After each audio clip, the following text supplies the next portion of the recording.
Et enfin, sur Europe 1, on en a un peu plus. Selon les premiers éléments de l'enquête, un des agresseurs qui était parti et qui est revenu avec une vingtaine de jeunes pour en découdre avec l'équipe de collage du porte-parole du gouvernement de candidate à sa réélection. L'agression a très certainement été préméditée, c'est la piste privilégiée par les enquêteurs au lendemain de l'agression. Bah oui, s'il part et qu'il n'y a rien qu'une vingtaine de personnes. Une première altercation a eu lieu avec un militant du parti Renaissance aux alentours de 20h selon les déclarations aux policiers, blablabla. Voilà. Un de ces militants, alors qu'il s'apprêtait à quitter les lieux, s'est fait rapprocher par un jeune.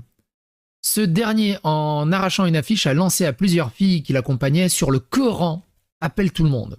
C'est rigolo hein, quand tu vois le discours de Prisca Thévenot, et c'est horrible hein, qu'elle ait subi cette agression, on est d'accord. Mais c'est rigolo tous ces politiques qui disent ouais le RN c'est scandaleux, c'est la violence, tous des racistes, c'est scandaleux, le vivre ensemble et tout, et ils se font agresser par les gens qui le défendent, parce qu'implicitement le discours de Prisca Thévenot défend ces gens-là, en cachant la vérité. C'est comme, on l'a vu dans les vidéos précédentes, c'est comme la nana trans qui s'est fait agresser parce qu'elle est trans, par des chances pour la France, par des ingénieurs, des diversités, des Théo et des Kevin, des Mathéo et des Kevin, des Anglais, et qui expliquent ne pas vouloir porter plainte parce que ça pourrait les stigmatiser, parce que ça pourrait faire le jeu du RN. Mais en attendant, c'est le RN de danger, c'est le RN de gros danger.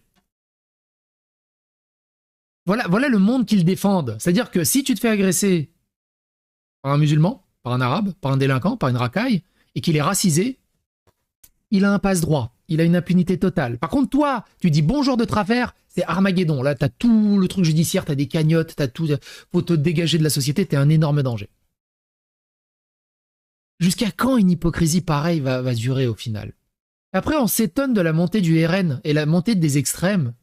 Les gens en ont marre d'être pris pour des cons, les gens en ont marre qu'on leur cache la vérité, les gens en ont marre que quand ils se font poignarder, quand ils se font agresser, quand ils se font violer, on leur dit « Non mais vous êtes fachos, on explique ça par la sociologie, c'est pas de leur faute. » Comment ça, c'est pas de leur faute? Souvenez-vous, c'était en Espagne.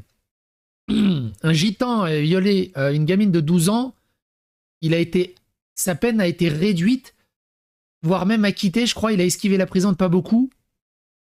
Parce que c'est cultuel. Qu'est-ce que... Quoi de what the fuck? Et toi, tu dis, ouais, mais peut-être le punir. Oh, quand même. Donc des coups de trottinette et des coups de poing. Un homme âgé de 20 ans, déjà connu des services de police, quitte les lieux et revient avec une vingtaine de personnes quelques minutes plus tard pour s'en prendre à ce militant et à la suppléante de Prisca Thévenot, Virginie Landau.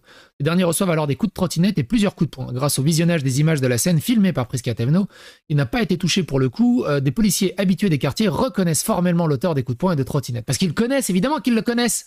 Évidemment, les flics qui connaissent tous ceux qui foutent tous ceux qui foutent en l'air la société, ils les arrêtent 84 fois, les juges les relâchent. Ça sert à quoi de les arrêter?